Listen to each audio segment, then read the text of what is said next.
Sir, can we start?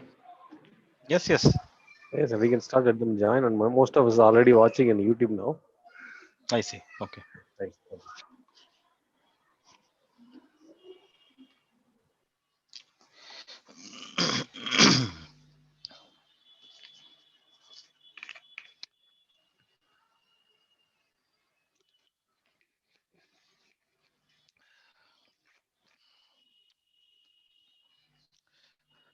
Okay. Good afternoon, everybody.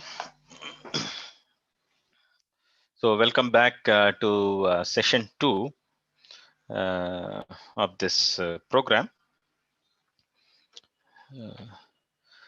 This is the most difficult session because it is after lunch.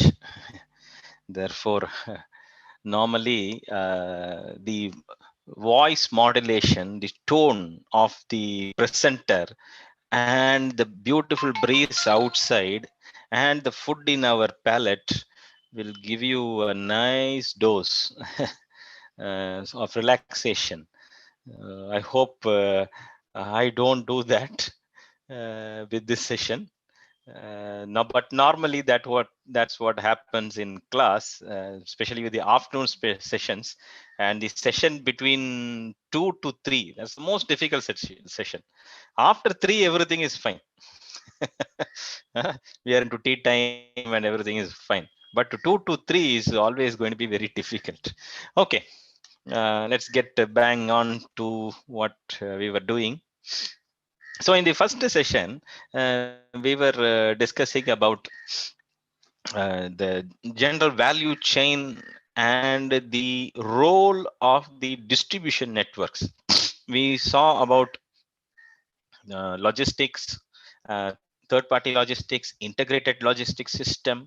We also discussed about the conflict and the power dynamics that happens, warehousing, inventory management, inland container depots, ICDs.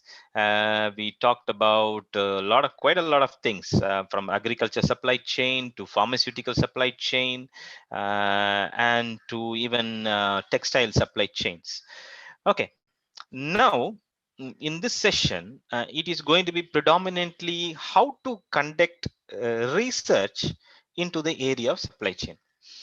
Now, from the standard supply chain, I would like to take your attention to another supply chain that is running parallelly. This is called as the secondary supply chain, and also the reverse supply chain. The forward supply chain, as we all know, is starting from the supplier, then the manufacturer, and goes on through the distribution network to the dealers, distributors, retailers, and to the end consumer. Reverse supply chain comes back from there. If suppose customers have complaints, and they want to return the product, what happens to the product? How the product comes back in the supply chain right up to the manufacturer? What do they do with this product, and so on? There is also another supply chain that we call as the secondary supply chain. What happens to the products that during manufacturing, if there are defects in the products, what happens to that? Where does that product end up in? So this is the focus of our discussion now. And I would like to take this session from a research angle. How do we conduct a research on this? To do this, let me share with you a paper that I wrote along with my scholar recently, and it has been accepted for publication in a journal in Romania. All right. It's going to be published in the month of March. It is accepted for publication in the month of March. So I will just share with you two papers, both in the area of supply chain, reverse supply chain, secondary supply chain, and the markets. Okay, so that's how we are going to go about this. Okay, hold on. Let me take the paper and flash it on the screen for you. Right.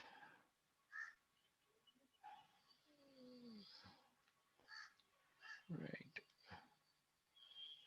Okay. So here we are. I hope all of you can see. So this is the research paper. I hope, can you see, all of you? Yes. Can you see?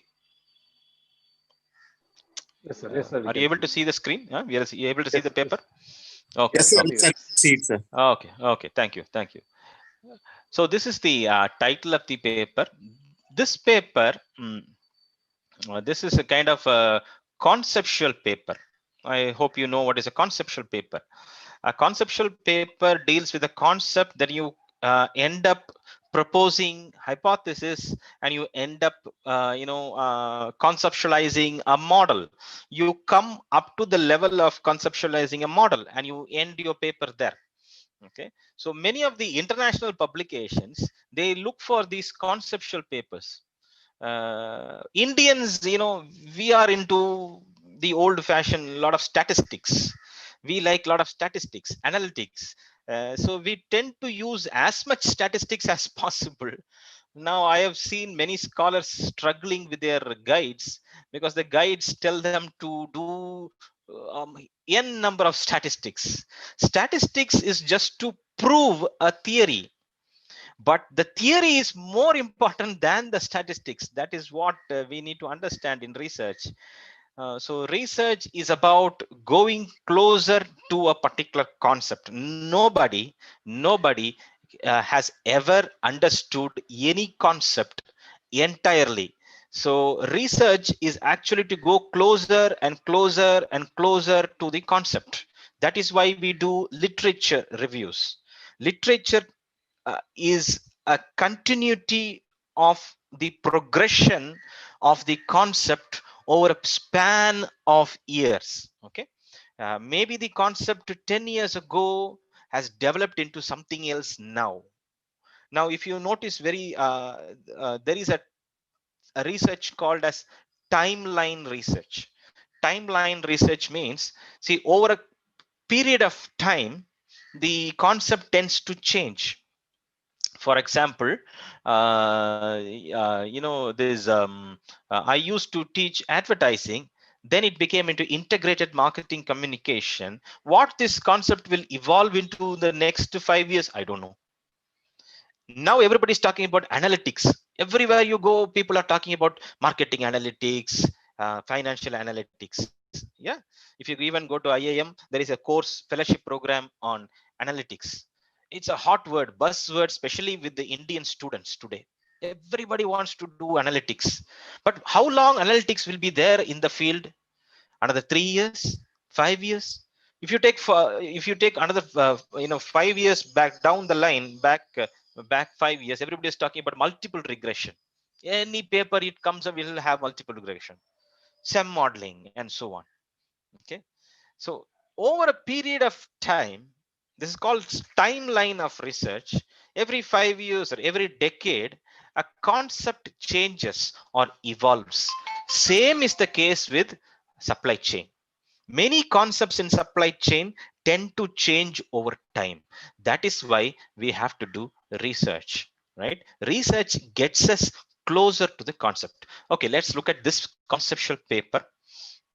Okay, this is a purely conceptual paper. Determinants of supply chain effectiveness during economic slowdown. As you all know, India is in a state of economic slowdown. Our GDP has gone down to minus 23 also. No production at all. Last 7 months, crash. You know the story better than me. You have been watching news. You know what is there, the condition. You saw the migrant crisis happening in India. We saw companies closing down everywhere. Nobody was able to pay their employees and so on. There is no production at all in the country. No production at all. So at this time of economic slowdown, when the entire country is slowing down in terms of the economy, no production at all, how are the textile clusters garment clusters in various areas like Tirupur and other places surviving. So this is the thought that we had when we went on to make this paper. So we started this paper right back in the end of I would say, yeah, somewhere in the month of January 2020 we started, and it went through a lot of reviews. It went to a lot of reviews outside India, and finally it got accepted for publication in the month of June. Yeah, and it will get published only in the month of March next year. Okay, that's because this is an international paper, international journal. Therefore, it takes quite a long time. Okay, right. So this is the paper. During economic slowdown, how does the supply chain of these textile industries survive? So this is how. So the first part of this paper talks about the introduction, growth of the Indian economy over the last 3-4 decades, how it has grown, how it has crossed over several recessions and economic conditions, and where it is now. Okay, I'll just go through the paper. You can see as I go through, and I'll keep on explaining certain parts. Okay, then the contribution of the textile industry to the growth of the Indian economy. As you all know, India is known for its textiles, especially saris and all these things, Kanjipuram saris. Where have all these gone? I have recently been to Kanjipuram, and Kanjipuram saris, silk saris, famous for his Kanjipuram saris. There, the art is itself dying. Nobody wants to buy any more Kanjipuram saris anymore. Wedding functions, lavish Indian wedding functions are no more. They don't want to, women don't want to wear any Kanjipuram saris anymore. Silk saris are losing its craze and demand. But the industry is really suffering. Recently, I was in Kanjipuram. I found that Kanjipuram has a lot of cooperative societies. And these silk saris are manufactured in small houses. Families, individual families manufacture these silk saris for less than 1,500 rupees. They come to these cooperatives, very pathetic sight. They come to these cooperatives, they give their these silk saris to these cooperatives. It can be nalli silks or any silks. They give it to the cooperative societies, and the family, that poor family which manufactured these silk saris, they stand outside these cooperative societies in days, sometimes even months, to get their payment. Because only when the cooperative society sells the saris, they will get payment, and the payment will be made to these families who are manufacturing. So every day they come to these cooperative societies to see whether the product that they have manufactured has been sold or not. So this happens in a regular basis in Kanjipuram. But today, because of the economic condition, economic slowdown, and all these things, the manufacturing almost has come to a halt. Now today, designer saris, designer textiles have taken prominence over the traditional Kanjipuram silk saris. So this is the same case with the Tirupur also. So here we are discussing about how the textile industry has grown in the Indian economy over the last 3-4 decades. And we had some discussion here. This paper also discusses about the economic slowdown, recession, and in Europe, recession in Japan, right? So this is a conceptual paper. I want you to understand completely on the concept. They normally, when journals normally look for a flow of the paper, one after the flow, it should not be distorted. Okay, there should be a flow. So the economic condition, I'm describing the economic condition here, and here we see the recession driving variables, the GDP growth rate during the corresponding years, and these are some of the variables, important variables which are driving a recession, right? So normally when you study any topic, when you do research into any topic, the most important thing you need to look into is the variables that are around the topic. Try to get as many variables as possible which are impacting on the concept. These variables can be antecedents of the topic, or it could be the outcome of the topic. So always you look for variables. So that is what I'm trying to bring here into context. The variables that are leading to the recession. So I have put the GDP growth rate of India from 1951 to 2014, unemployment rate, the unemployment statistics here, and the textile industry today in the slowdown situation. Okay, how the textile industry is slowing down slowly. I told you in the first session that many of the textile manufacturers have moved to Bangladesh and Vietnam and even to Sri Lanka. Okay, such a small country, and they have moved there. So what is leading to this? Okay, significance of the effective supply chain in garment industry. Okay, I've discussed about the problem. Okay, this is the statement of the problem. Discuss about the problem, how the business is doing, what are the raw material constraints, the costs are increasing, raw material is difficult to get. The countries like China, which were supplying raw materials to many of the manufacturers in Tirupur, many of the products are coming from China. We are solely, and we might say a lot of things in terms of the politics of it. In the political scenario, yes, there is a lot of resistance to Chinese commodities, but still, even till yesterday, I was talking to a few manufacturers, and they said, no, we are unable to manufacture because many of your raw materials come from China. Many of the machine component parts also come from China. The spindles and the looms, that they're all coming from China. What can we do? Mm. So this is the condition the government cluster is going through, and I've given the statement of the problem. I've gone through the literature to give it the narrow focus. Use always when you do literature study, you tend to connect with the previous studies. You narrow down, you come to your focus to your variables, right? And you build your theory. The theory is the most important part of the research. The logical reasoning and theory is the most important part of your research. Without logical reasoning and theory building, your research is absolutely useless. No matter how many tools you use is not important. It's about the theory that you build. Hmm? See, for example, I mean, since it is research, I'm slightly deviating from the area of supply chain. Recently, I was doing research, environmental research, because we are having a course called as MBA in Waste Management, approved by AICTE and Anna University. MBA in Waste Management, we were discussing on a research topic where recently in Amazon forest, rainforest, in certain areas of Amazon rainforest,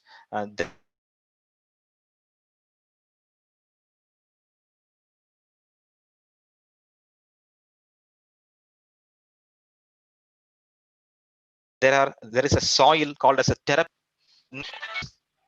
Hello, can you hear me? Can you hear me, everybody?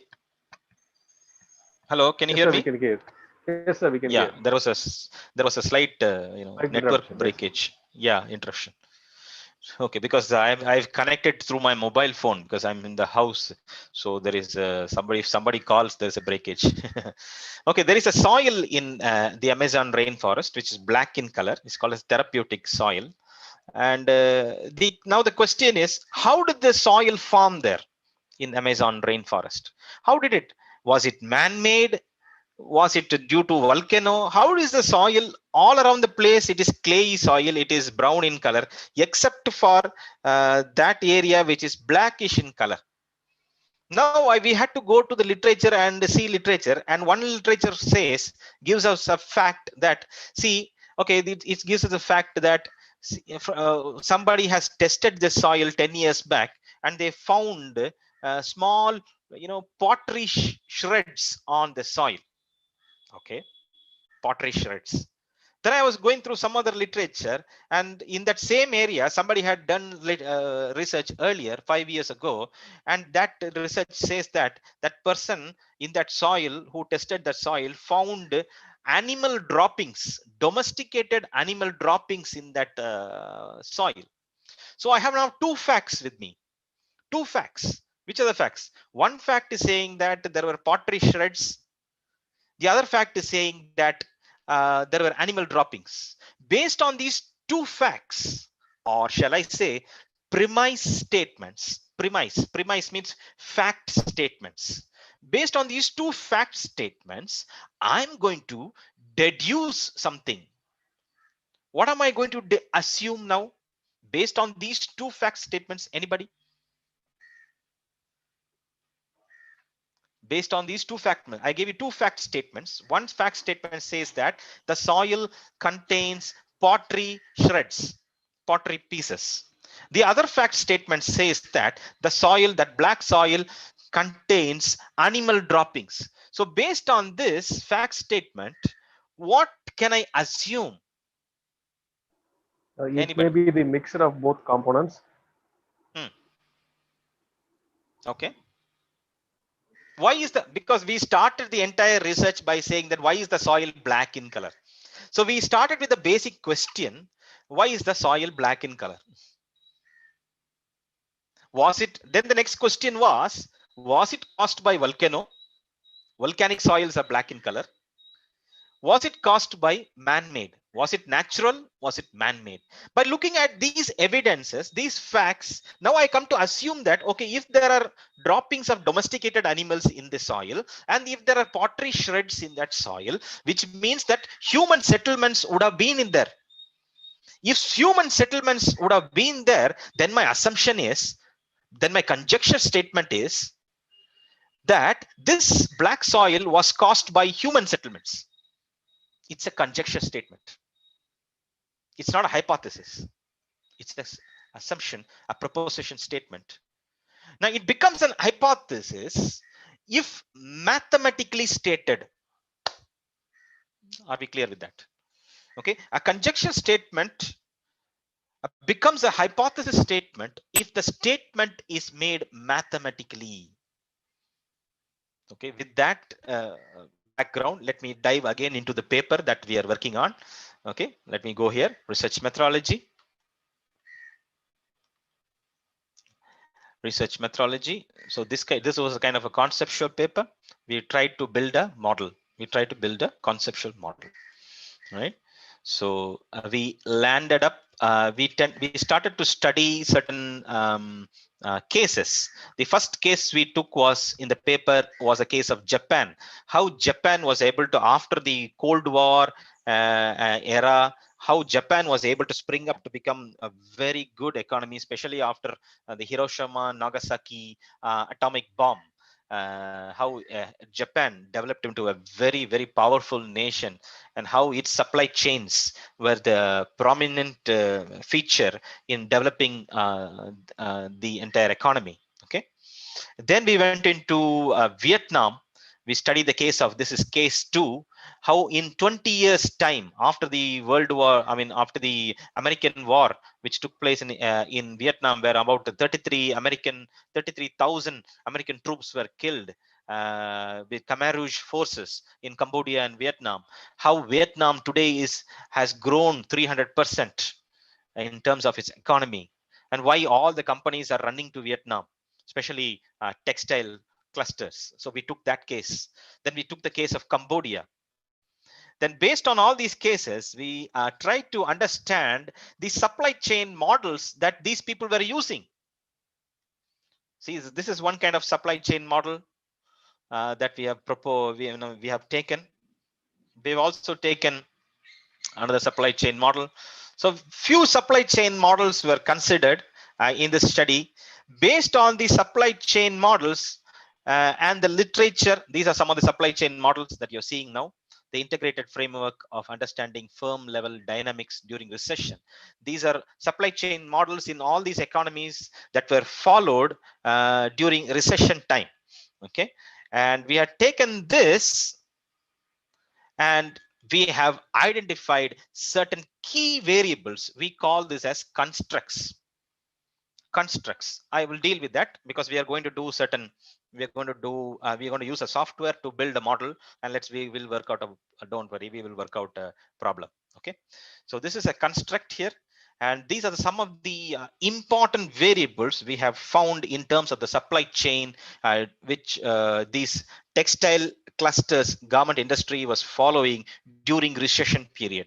So this is shared goal setting among the supply chain nodes, collaborative planning. These are some of the very important variables that make supply chain function effectively during recession period, during economic recession or economic slowdown period. These variables have come from literature and studying of the model, studying of the case. We have identified these important variables. Okay, risk and reward sharing, information sharing, supply chain integration, supply chain demand and supply challenges, supply chain cost. And these are all, you can see there are about 1, 2, 3, 4, 5, 6, 7, 8, 9, 10, 11,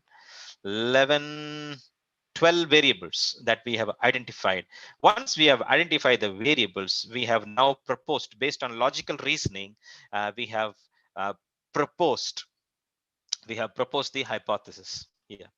So the hypothesis 1 says goal setting process in surviving supply chain is more clearer and more accurate than other supply chains. Okay, the existing companies, existing textile manufacturing units, which are surviving during economic slowdown, tend to have a more clearer goal setting process, right? So this we arrived at after deductive reasoning. I told you premise statements, always you take like this, you take 3. Okay, what I will do is I'll show you uh, fact, rule, and conclusion. Premise, rule, conclusion. 3 things you have to take. You might know the fact, premise, you might know the rule, then based on the fact and the rule, you deduce. Deduction. This is called as deductive reasoning. There is inductive reasoning and abductive reasoning. 3 types of reasoning that you use to build your theory. And here in this paper, I have used deductive reasoning to arrive at this hypothesis here. Okay, so then collaboration is more efficient and robust in surviving supply chains than other supply chains. Okay, so these are some of the hypotheses that I have come up. Hypothesis 3, 4, there are about 11 hypotheses or so.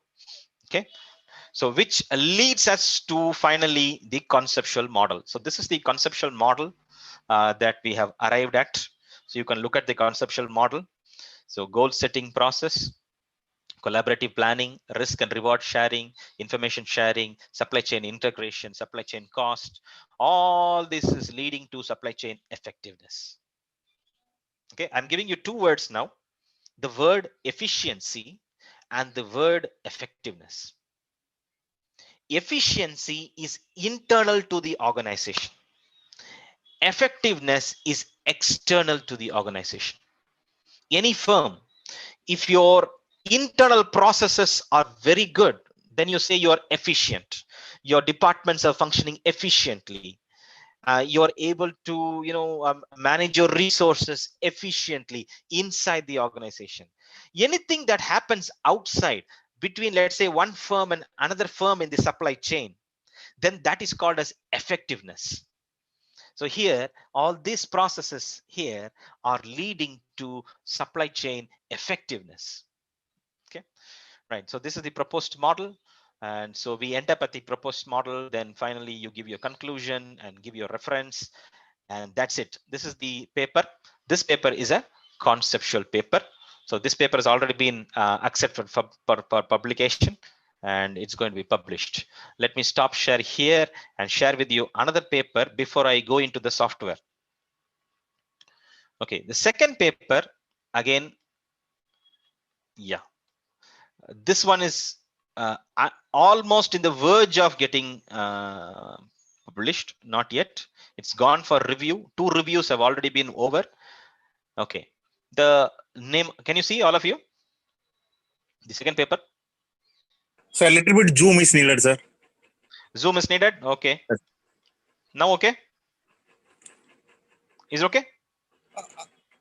Okay, okay, sir. Because more than this, I think you will not be able to see, I think. Okay, so we'll go with this. So reverse supply chain, this is the second paper I wanted. This one is not a conceptual paper. This is an empirical paper where data has been gathered, tested. Okay, the first paper was a conceptual paper. This paper is an empirical paper. Empirical testing has been done on the model. So this one deals with what we call as reverse supply chain and secondary markets.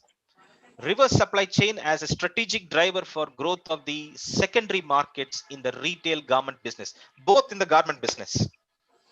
So, and this paper, this one is on the verge. This one is going to be published in Czechoslovakia. It's not Czechoslovakia, it's Czech Republic. Previously, it was called as Czechoslovakia. Okay, because Slovakia went different and Czech Republic became different. This is going to be published there. And yeah, this paper talks about the reverse supply chain. Okay, let me give you a small background to this paper. See, in places like Tirupur, there is a place called Kadarpet in Tirupur. I don't know. I don't know how many of you are from Tirupur. In Tamil Nadu, there is a place called Kadarpet. It is just opposite to the railway station of Tirupur. Okay, if you go to this place in Tirupur, you will only find secondary markets for garments. You will get all branded stuff in the secondary market. You want an Alan Solly shirt, you want a Van Hussein shirt, you want a Blackberry pant, you will find it there. 350 rupees, you will get a Puma t-shirt. In the primary market, in the primary supply chain, when the product comes from the manufacturer to the end retailer, the cost of the product is very costly. For example, a Puma t-shirt might cost you about 2,000 rupees. A Crocodile Lacoste will cost you about 2,000 rupees. Alan Solly shirts, Van Hussein is 2,700, and Peter England is, you will get it for 1,400 and so on. But in the secondary supply chain markets, these markets, all the products which are either having minute defects, okay, or in their, see, normally the goods when they are packed, they are weighed, 10 kgs or 15 kgs, when they're weighed, when it's weighed, if there is a small difference in the weight, the entire lot will be rejected. Or in manufacturing, when the garment is having minute defects, maybe a button loose, or maybe the logos printed upside down, all these products tend to be rejected during manufacturing. Okay, and they go to a reprocessing center. In the reprocessing center, these products are reprocessed and with the help of agents sold to wholesalers and dealers, who in turn sell it to retailers in the secondary market. So this place, Tirupur, in Kadarpet, you have a lot of, it's a household business where all these small, in all these houses, they collect like these products, they reprocess it, they make minute modifications and sell it to the retailers. The entire place of Kadarpet, if you go around, you will find all brands. Even today, if you go, you will find all secondary market brands. They tend to come to the, they also tend to go to the street markets. This supply chain not only takes it to the secondary market, but also takes it to the street market. It's like the Sunday market. I remember those days with Sabri, we used to go in Kodaikanal, we had a Sunday market. Street market. It comes to the street market. You will find all leather jackets and everything in the street market. So this is another supply chain that runs parallelly to the primary supply chain.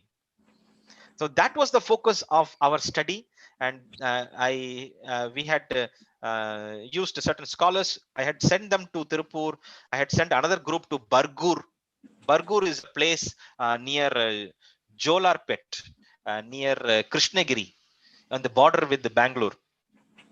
This is another place where you'll get secondary market for cloth, for garments. Okay, so this is the paper. So how secondary markets are driven. So this is an abstract here. These are I've given an introduction as usual. Okay, introduction goes on. Just hold on. So we have arrived at a certain hypothesis. Here we are. So I've listed out 5 hypotheses. Better supply chain practices lead to better flow efficiency.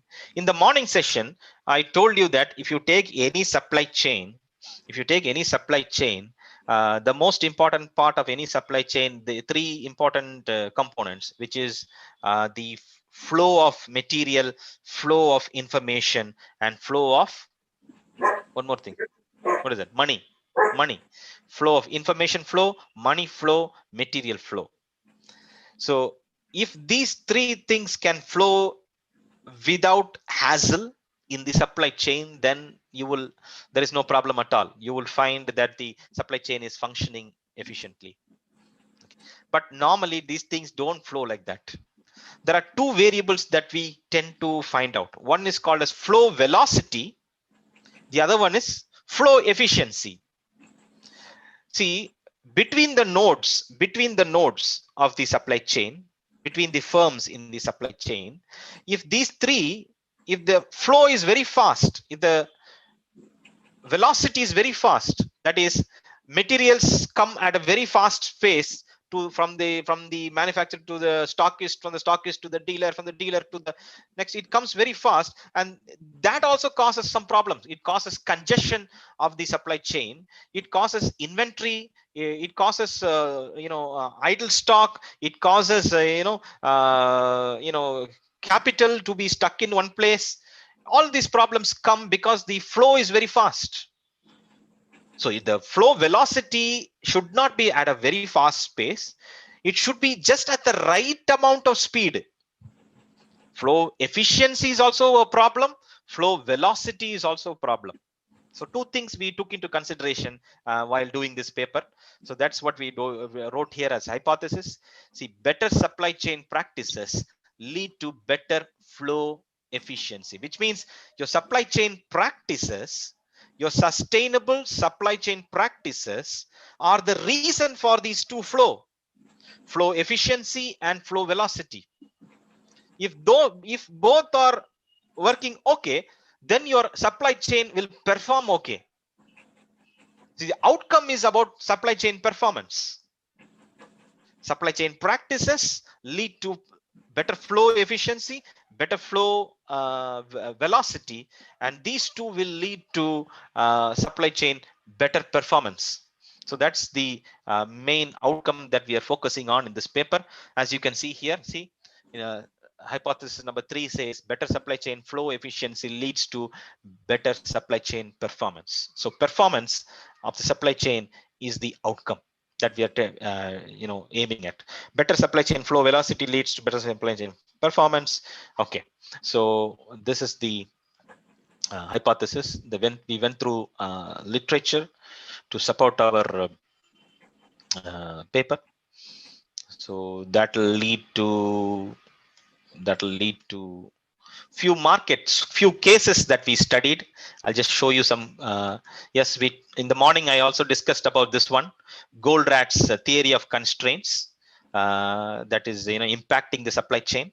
Constraints are there, which is the constraints are hindering the flow. So this is one theory we took into consideration.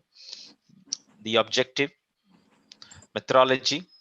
Now methodology, we used 2 methods. One was a more case-based approach, focus group approach, because in Bargur, we had to go family to family to arrive, to ask them about how this secondary supply chain is working. Okay, this is our conceptual model that I am just putting to you on the screen. The conceptual model: supply chain practices, influences, flow velocity, and flow efficiency. Once that is there, then both of these, velocity and flow efficiency, will lead to better supply chain performance. Then overall business performance will improve. So this was the conceptual model that we are working on, and for this we had to go to the market. So this is the market that we took: Bargur textile market in Tamil Nadu, near Karnataka, that near Bangalore. We had Bargur. You see, if you, it's very interesting place. I don't know if you have gone there. All the IT people from Bangalore will come every Sunday to Bargur textile markets to purchase all branded items. You will find all branded items for just 350 rupees shirts. All branded shirts you will get there in the textile market. This entire market in Bargur is run by few families, one or two families. They are very closely knit. They never disclose their supply chain process. They never disclose the practices. We had to go and stay there and talk to them slowly to get information for doing this paper. And finally, we got some information into their, how they are getting this, and we put it into paper. And I have developed a flow chart for you to understand here, down here. Yeah, see, can you see here? I have given a flow chart here. From the manufacturers, it goes to the middlemen. These are usually agents or agencies. From the agents, it goes to the wholesaler or retailer, and down to the street market. So this is a secondary supply chain which goes to the street market, and how these branded products end up at the street market. Okay, let me go to another place which I want to introduce to you, which is in Karnataka. It's called Chickpet in Karnataka. Okay, so here, this is a very old secondary market. After Surat in Gujarat, this one, Chickpet in Karnataka, is a very old market. They're also dealing with the secondary supply chain products. So this is a case we have written about Chickpet. In Chickpet, it is like this: manufacturer to the agent or agency, almost similar in structure to the Bargur market. Manufacturer to the agent or agency, to the wholesaler retailer. So this is what they're doing. The third case that we took was Tirupur Kadarpet, and we have written about that. And there also, it is almost this. Kadarpet is also following the same format.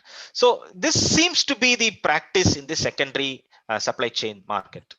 So it is always the reverse supply chain. The products that are returned comes back to the manufacturer. The manufacturer sends it to the reprocessing unit, and from the reprocessing units, it is taken by agents and passed on to the wholesalers, and from there to the retailers in the secondary market, and end up at the street market. So this is the kind of a reverse supply chain, and which is feeding to the parallel secondary supply chain market.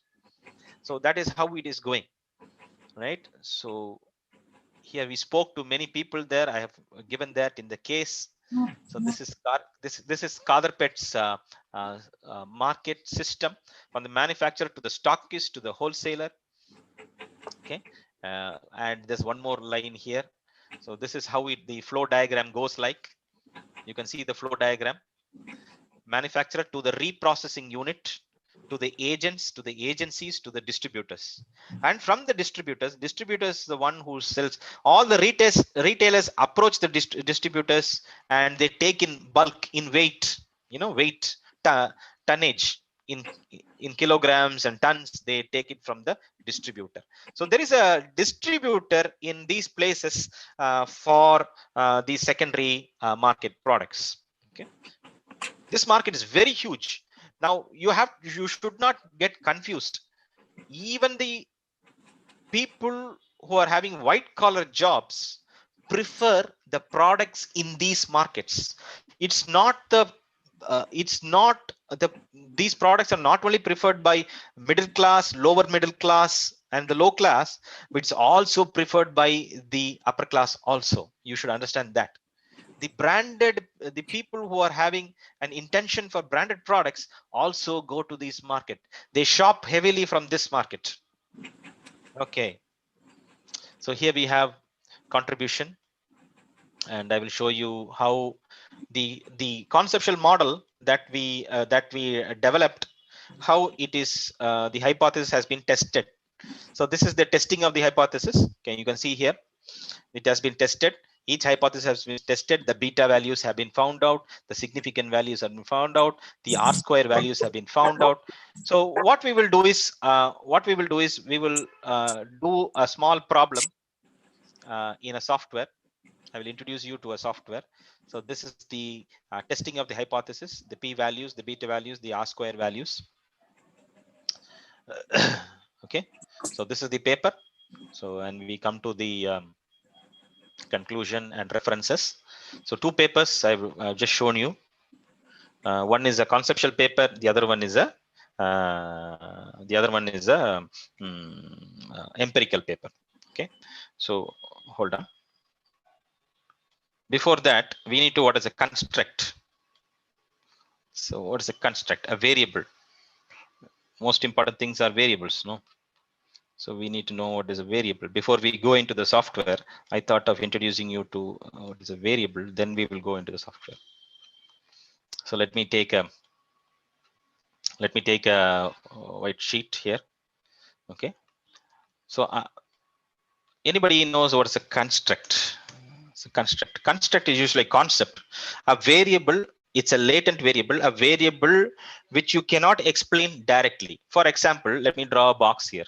Can you see the word sheet? MS Word file? Yes, sir. Yes, sir. Okay. Okay. Let's draw a box. Okay. Let's draw a box here. I'm just trying to help you understand how we can do this research and what is a construct, what are variables, what are sub variables, what are sub constructs, so that we can what are moderating variables, what are endogenous variables, exogenous variables, intervening variables, all these things. Okay, so this one here, this box here is what we call as a construct. Let me put in for example, let's say health. Okay, I'm going to put the name of this construct is called health. Why? Because you cannot explain health directly. Health is a construct. Any concept that any variable that you cannot explain directly is what we call as a construct. You can only explain it with a number of other sub variables. For example, health you cannot explain directly, but you can explain with the help of two other sub constructs. Okay, let me put the sub constructs here. Insert, I'll put two more boxes. I'll put two more boxes here. Okay, a small box here. Okay, and I'll put this box as physical health. Okay, physical health. Then I'll put one more box here. One more box here, and I'm going to call this as I'm going to call this box as mental health.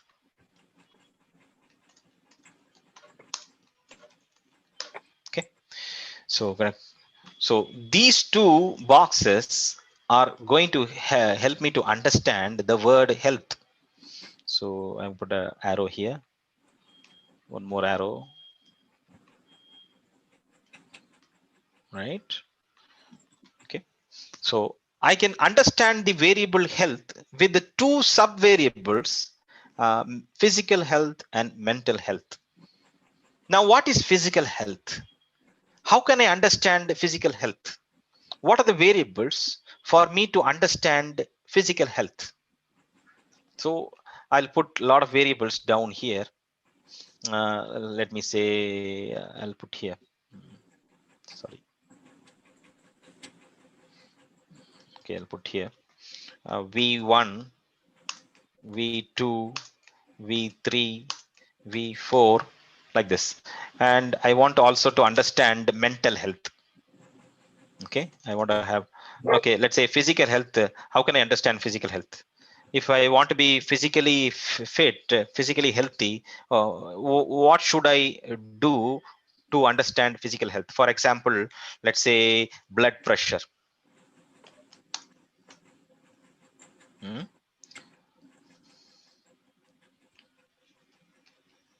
Blood pressure.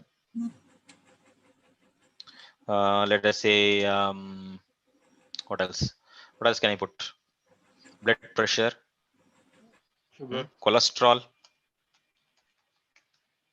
cholesterol. Anything else? Forget the spelling. Okay, cholesterol. Then Blood sugar. cholesterol level. Sugar. Very good. Blood sugar. Then what else? Blood pressure, cholesterol level, sugar. Then what? What else can I put to understand physical? If somebody is physically healthy, how do I? His body mass index, Leah. Obesity. BMI, obesity. Okay, obesity. Okay, then obesity. So this is all physical. So these are, see how many variables I have now. Variable 1, variable 2, variable 3, variable 4, variable 5. 5 variables I have taken from literature to understand physical health. If I understand physical health only, I can understand the larger construct, which is health. Okay. Now mental health. Let's see how many. I need a few variables to understand mental health. How can I? Okay. Fatigue. What else? Sorry, fatigue. Then mental health. If somebody is mentally healthy. Anxiety. Anxiety. Stress. Then Strain. stress. Stress. Very good. Stress. Stress. Anxiety. Sleeplessness. Okay. Sleepless or insomnia. That's the right word. Insomnia. Insomnia. So all this gives me a picture of the construct or variable mental health. Only if I know, if I have proper understanding of mental health and physical health, I can understand the larger construct, which is health. Now, for example, let's draw a model here now. Now we are not even going to supply chain. We are slowly going into supply chain. I'm just giving you an understanding of constructs so that we can go into supply chain. For example, let us say, I'll draw a construct here. Draw a construct here. Let us say this is, I'll put here, going to gym. Okay, one variable, going to the gym. Why we go for the gym? Okay, why we go for the gym? Why we go for the gym? Very good. Fitness. To become healthy. Yeah, to become healthy, of course. To become healthy. So here, healthy. So to become healthy. Okay. To going to the gym makes you healthy. So here, insert. I'll put an arrow here. So we have a hypothesis here. We have a hypothesis. If you go to the gym, you become healthy. Okay, healthy. Now let us say I'm going to add a box here. I'm going to add a box here. Hold on. I'll just take it down to next page. Take it down to the next page. Okay, I'm going to add a box here. And I'm going to say, I'm going to call this box as music. Okay, music. Then I'm going to put an arrow here. Okay. I'm going to call this music as a moderating variable. That is, if I play music inside the gym, then I tend to exercise more. I tend to spend more time inside the gym because the music makes me spend more time in the gym. Therefore, if I spend more time inside the gym, then that I become more healthy. Okay, now you see my theory coming. Yes. I'm now theorizing. I'm theorizing. If I'm by going to gym, I become healthy. And if I play music, my music is in the gym. If I play more music in the gym, I tend to listen to music and do exercise more than the time stipulated to me. I tend to spend more time in the gym. If I spend more time in the gym, naturally I become healthy. So music acts as a moderator between these two variables, which is going to gym and healthy. Right? So this is what I mean by constructs, subconstructs, variables, moderating variables. Now let me go to the software. Let me stop sharing this. Now let's try to do a problem. Give me a minute before. Let me take the.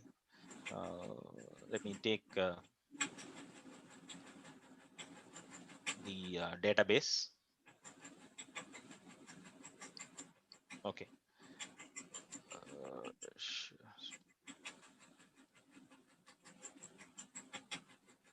Okay.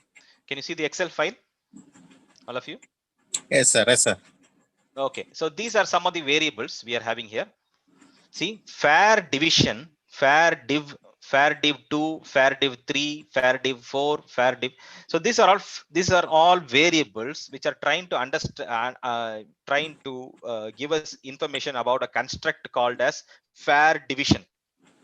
Okay, then here you can see fair prac 1, fair practice, fair practice 2, fair practice 3. These are all, there are about 1, 2, 3, 4, 5, 6, 7 variables which are trying to explain fair practice, one construct.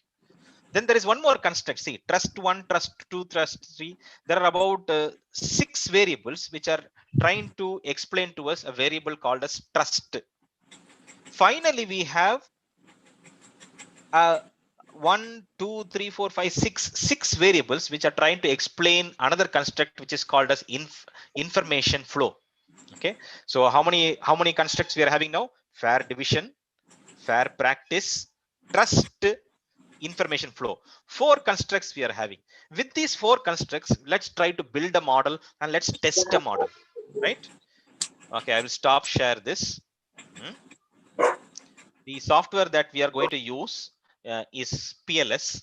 Okay, now multiple regression, when you're testing 2 constructs, you normally use multiple regression because there are so many variables inside one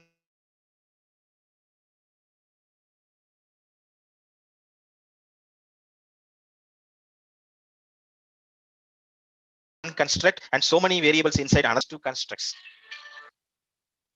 Okay, can you hear me? There was a breakage. Can you hear me? Yes, sir. Yes, sir. Can you hear me? There was a Yes, sir. breakage. Yes, sir. Yes, sir. Okay, now it's okay. Okay, thank you. There are so many variables inside constructs. When you want to find the relationship between 2 constructs, you are going to use multivariate regression analysis, or we normally call as SEM, structural equation modeling or path model. Now, normally we do SEM using MOS. The other method we are using is PLS, partial least squares. The software for using partial least squares method is what we call as Smart PLS. Smart PLS. There is the upgraded version which is called as Visual PLS.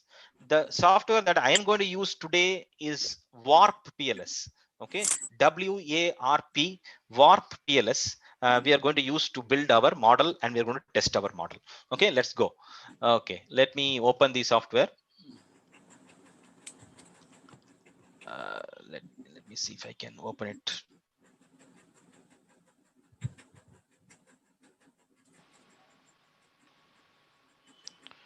Screen share. Okay, are you able to see the software? No? Yes, sir. Okay, so the name of the software is here. It's given at the top. Can you see Warp PLS 7.0? Okay, I'm proceeding to the software.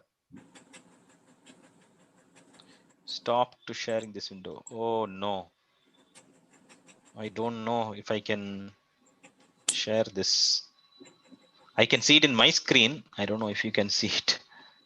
Let me try. You have to tell me whether you can see or not, because I don't know whether you can see it or not. Yes, sir. We are seeing. We are seeing. Okay. Proceed to step 1. I'm going to step 1. I'm going to select the data file and put it into this. So let me go to the data file. Give me a minute before I load the software. It takes some time. Okay.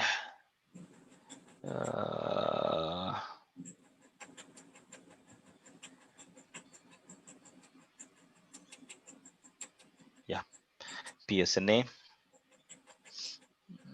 Data file. Okay, I have a data set. Okay, stage 1, create project file. Okay.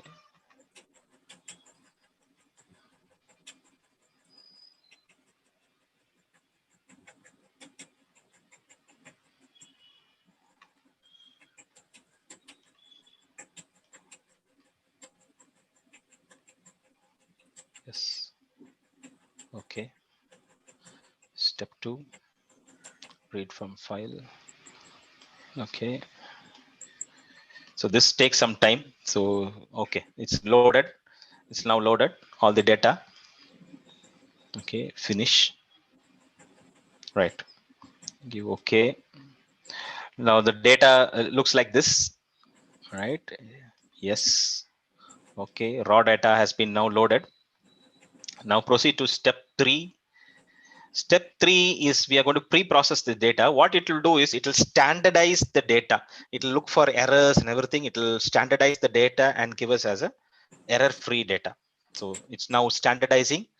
As you can see, it is now standardizing the data.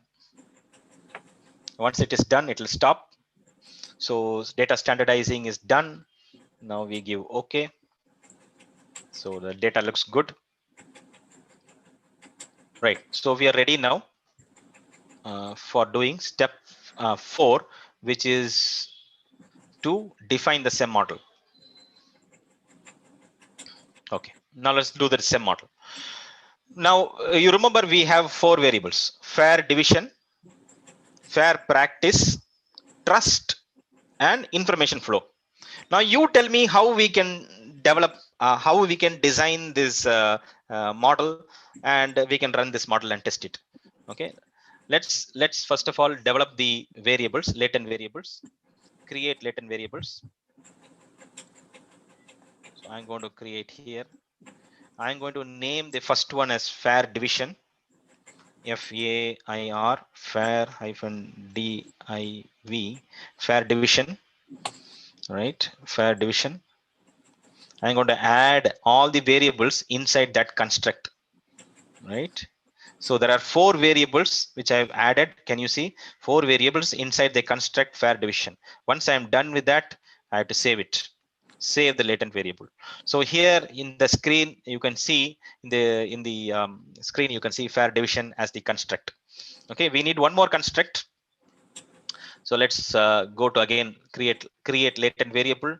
I want it here, and the name of the construct is fair practice. So FAIR, fair underscore PRC, practice.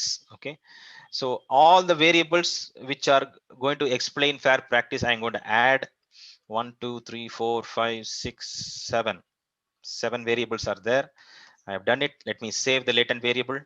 So we have another variable. We have another variable which is fair practice. Let's go to creating the third latent variable. Okay, right, and I'm going to call this one as information flow. INF, information flow. So my variables are these. I'm going to add these.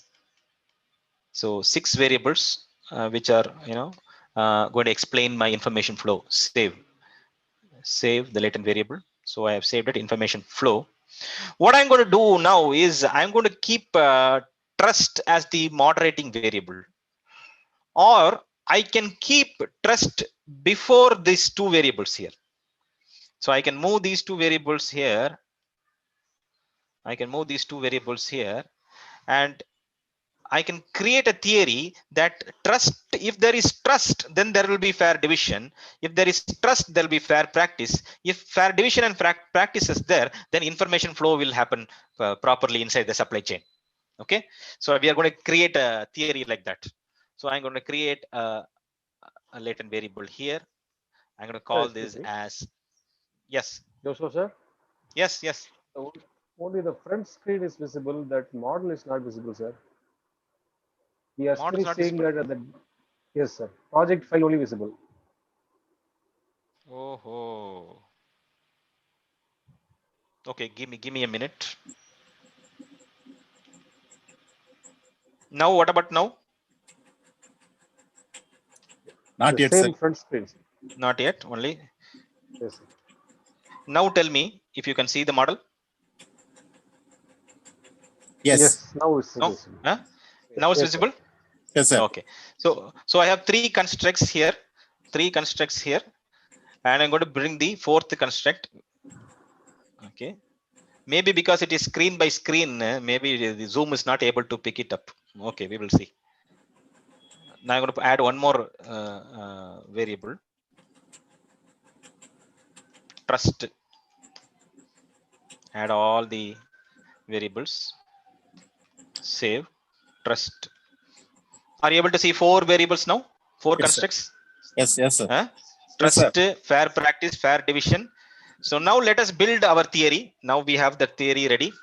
I'm saying what I'm proposing is, if there is trust within the members, then there will be fair division. Then there will be fair practice. If these two are there, that will lead to information flow. So this is our theory. So I'm going to add links to it, create direct links from between these two. Okay. Then I'm going to add links to these. Are you able to see the links? Yes, sir. Yeah, good. Okay, I'm going to add one more link here between this and this. And I'm going to add one more link between this and this. Done. This is our theory. Our theory is ready. Now let's run the model. Model, save. Okay, save the model. Okay. Oh, no.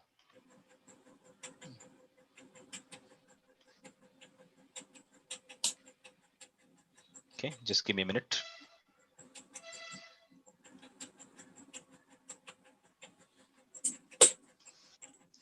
Okay, I'm going to share screen again. It's going to go to step 5, which is perform the SIM analysis. Can you see this screen? Oh, again, it's gone.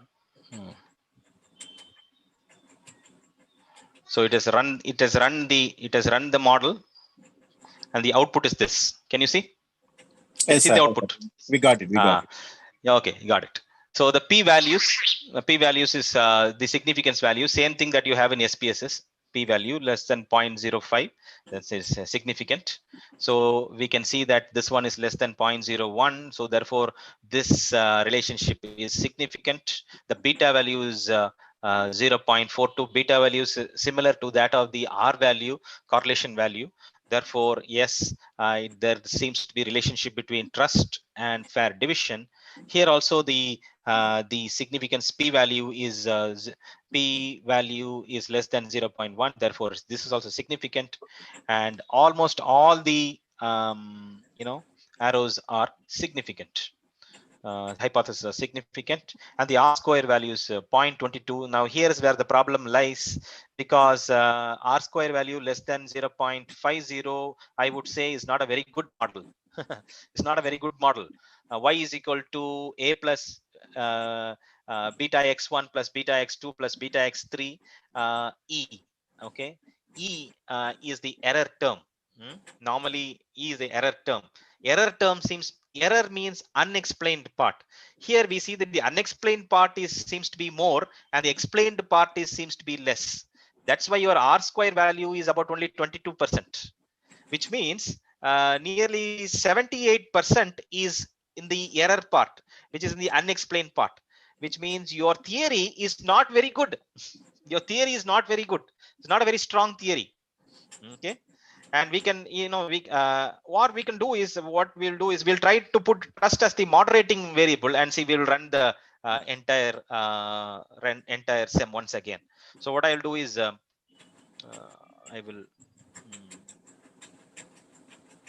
close this window and go back.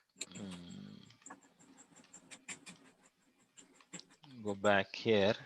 I'll go to step 4 again. Define SEM. We already have this. Now, can you see this 4? Yes, sir. This 4 you can see. Okay. I'm going to remove this. Delete links. I'm going to delete this link. I'm going to delete this link also. I'm going to delete this link. I'm going to bring trust here. Okay. And I'm going to make trust as the moderating variable. I'm going to make trust as the moderating variable. So create a moderating link between trust and this one. So we have a moderating link here. Now, after this, let's run and see whether it is running or not. Okay. Okay. Proceed to step 5. Perform SEM analysis. Right. Are you able to see the output? No, sir. No. No, you're not able to see the output. Okay. 1 minute.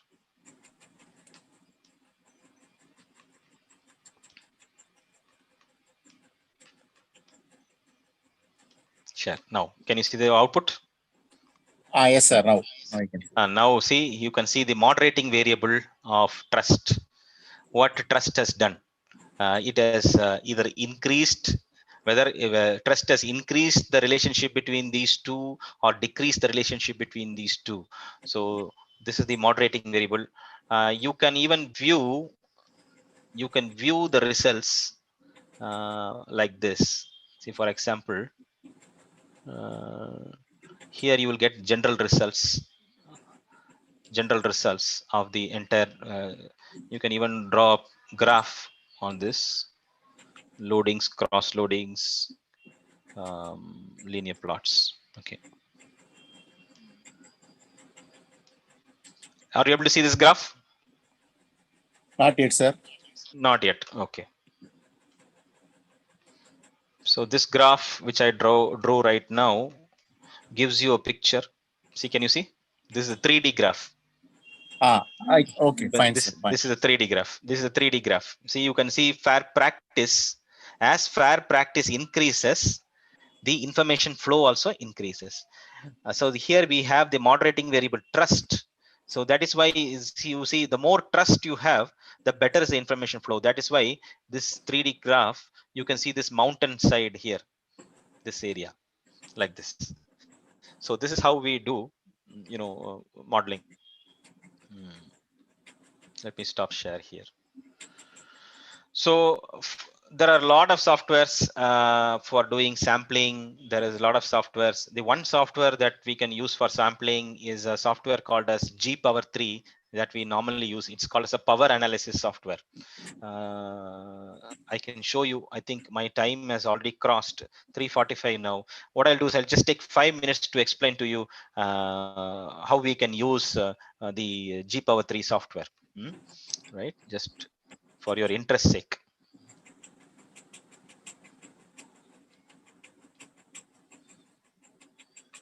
Okay, let me open the. Okay, share screen. Share. Okay, can you see this? This is the G^3 software for testing the sample size.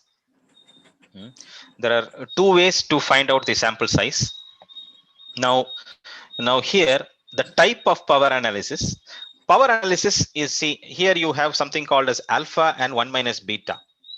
1 minus beta means accepting the probability of accepting the right hypothesis, and the probability of rejecting the wrong hypothesis. So here alpha and 1 minus beta. So this is the power analysis where you use, and there are two types of tests you can perform. See, normally when you go for sample collection, we try to arrive at a number, then we try to go for sample collection. How many samples I should collect?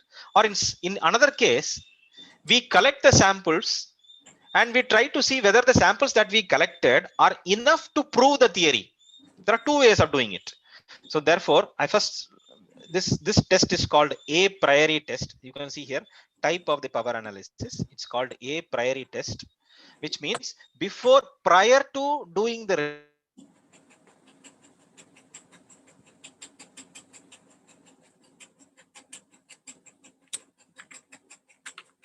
much should be your sample size, right? Say you want to do, let us say you want to do ANOVA test. Okay, you want to do an ANOVA test.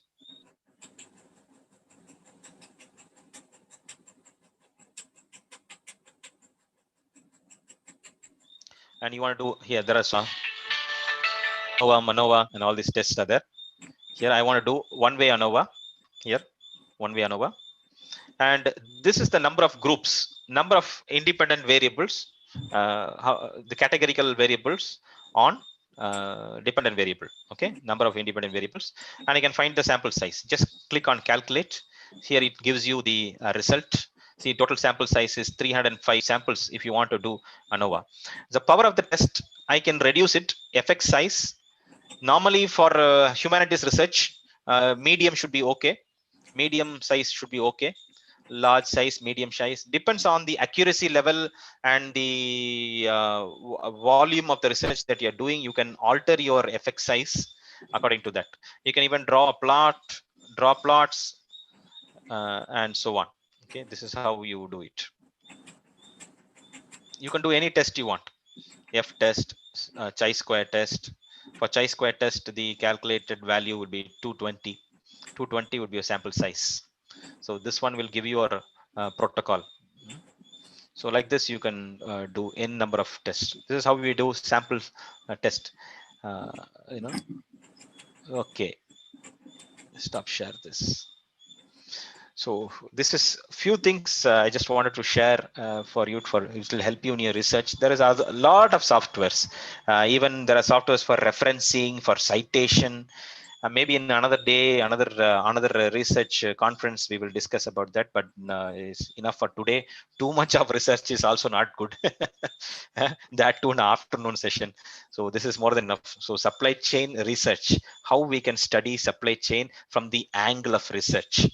How each variable has to be studied, how each variable has to be tested, what are the moderating variables, what are the antecedents of a particular concept, what is the outcome of the particular concept, how to build your theory. All this has to be taken into consideration for when you're going for your publication of your paper on supply chain.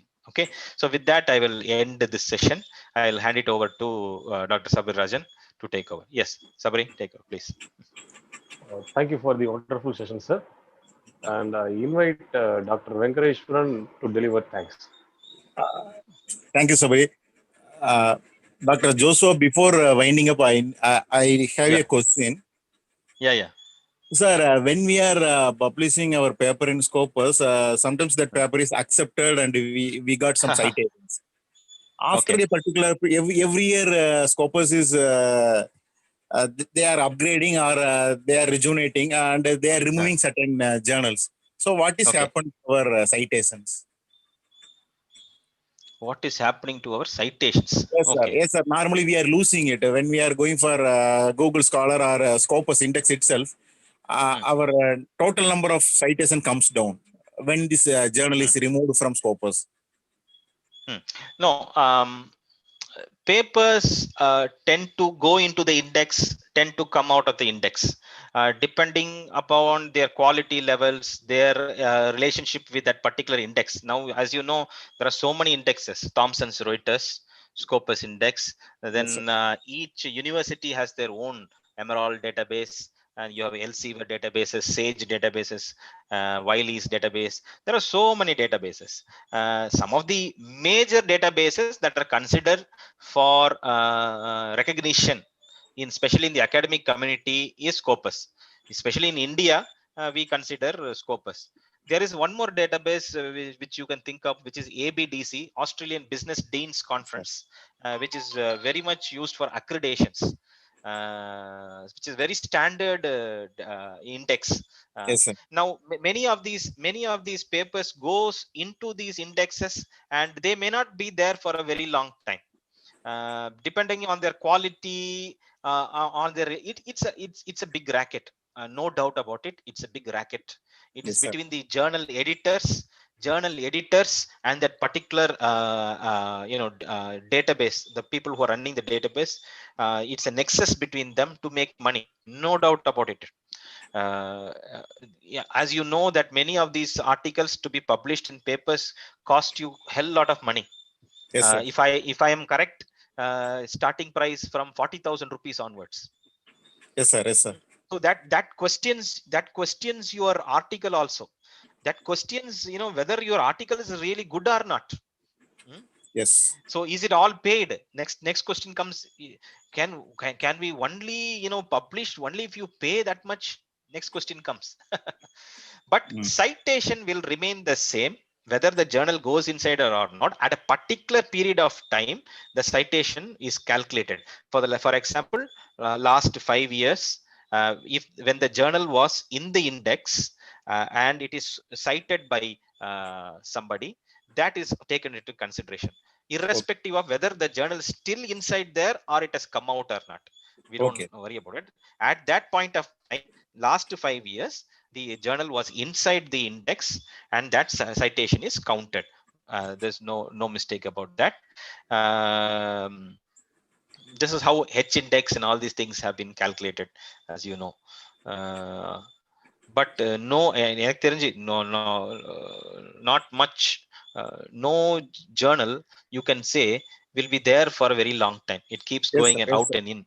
It is even Anna University. I think you should be knowing by now that Anna University journal, they also are following certain indexes. Yes, sir. They're also Thank following you. certain Yes. Yes. list, Yes, sir. and when we publish in that list, is immediately they take it out. When It is. 100 people publish, Yes, sir. in the same paper, and they see 100 people publish, they think it is easy. They think that it is easily can be bought, and they remove it. Yes, sir. So it is a racket. I would say publication is a racket. Recently, I met a few journal editors in the NASME conference. It's a marketing conference conducted by leading journals and editors like Jagdish Sheth, and big names in the area of publishing. This happened in Haryana, in Sonipat, in Jindal Global School of Business. I happened to visit there recently, and when I was talking to some of these editors, I asked them the same question that you asked me, sir. What happens? Why you certain journals are there for some time, then you take it out, the new journals come inside, uh, and it looks like, and it's very difficult for us to publish in these indexes. Uh, Unless you know these editors, unless you know this group, it's a closely knit group. You, whatever you do, whatever quality of journal publication that you make will not be considered. Yes, sir. So it is the relationship that is more important than the actual quality of the paper itself. That is the sad truth about it. Yes, sir. Yes, sir. It is a relationship with the journal editor. Okay, yes, go ahead. Sir, that's a very nice answer, sir. So one more question related with the same Anna University. So some of our scholars are in the verge of completing their thesis, but still they can't get an annexure 1 paper. Anna University is called annexure 1 or Thomson Reuters. Annexure 1. Yes, sir. Sir, Previously it was called annexure 1, annexure 2, but now there is now only one yes. annexure. Yes, sir. Sir, can you suggest some journals which is easy for them to publish their papers? Okay. Previously, there were three journals which were easy to be published. Many scholars published there, but they removed those journals. Every year they keep revamping. This is the Yes, question we ask Anna University people also. One journal is Life Science Journal, which they took it out. It's about 60,000 rupees. Okay, the other one is Asian Journal of Humanities and Science. That also they removed. yes, sir. Many 30,000. of Sir. 30,000. No, that was much cheaper. 3,200 rupees. They removed that also. Okay. Okay, now few journals are there, which okay. There is one journal called as try this, transformations in economics and business. Transformations in economics and business. It is in the Anna University annexure. It is a journal that is published by a Lithuanian university. Okay. Now this doesn't come under Elsevier, or it doesn't come under Emerald or Sage. It is published by a individual university. Super, sir. So when you target journals which are published by universities, there is a chance of getting inside. Sir, it's a paid journal or free, sir? Anything inside the Anna University list is a paid journal. There is no such thing as non-paid journal inside Anna University. If somebody is saying that, they're lying. God. Okay. Sir, Anna, you are seriously saying? I am seriously saying yes. Okay, sir. Okay, sir. Sir, I am really the article that I showed you right now. Yes, sir. It's a That Czech one. public. Yes, Public, yes. yes. Yes, it's a Czech publication, Romanian publication. Okay, sir. Sir, that is an easiest one or easy one? No. It went for 4 reviews. Okay. The final review, it was sent to Malaysia. Then only they accepted it. The problem is scholars are preparing their thesis within 1 or 2 years, but for preparing a journal, they are taking 4 years, 5 years. So first our concentration should be on the journal publication. Yes, sir, that is why I tell all my scholars first to concentrate on the journal publication. Try to get acceptance for one journal, keep another journal for backup. In case they remove the journal next year, you have another journal as a backup journal. So from that is why I showed you. From 2017 and later, the students has to publish 2 University Annexed journal.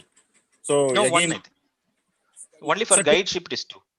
No, guideship they are having different categories. Professor 5 journals, associate professor 3, assistant professor 2. For students, 2017 later, they are having 2 journals. They have to publish. I didn't know that because they changed it. Yes. Because next week my scholar is going to do Viva. They may be registered before that period. After registration. Okay. Yes, registration. Yes, sir. Okay, maybe they would have changed the guidelines. Yes, sir. It is a new guidelines, so they have to go for 2 papers.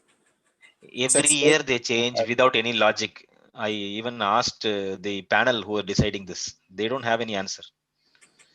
So you gave already the answer. It's a payment, money, everything. It's a racket. That's the answer. It's a racket. Money racket. That's all. Nothing can be done. Yes, sir. Okay. Sir, so okay, we can go for official out of thanks, sir. Yeah. Go ahead, please. Yes, sir. Thank you. Really, thank you very much. It's a wonderful time. You shared a day with us. You gave a lot of insights related with supply chain management as well as research perspective. So I would like to thank on behalf of management, PSNCT, and on behalf of myself. It's a really wonderful day. Thank you very much. Before winding up, I have a same request because I also having same type of Sttp program from November 23rd to December 2nd week. So I am personally inviting. This is a friendly invitation now. You are going to be guest for my 2 programs. Okay, thank you. Okay, sir. Okay, thank you. I would like to be. Yes, I would like to be participant. No, sir. You are going to give a lecture on marketing management. So that is the topic. It's not supply chain management. It's a marketing management. Okay. So officially, I will invite later, sir. Okay, sir. Sure. Thank you, sir. Okay, thank you for your invitation. Thank you for all the participants for their patient listening. Thank you. Yeah. Thank you, Joshua, Yeah. sir. Thank you. Thank you. Yeah. Thank you so much. Thank you.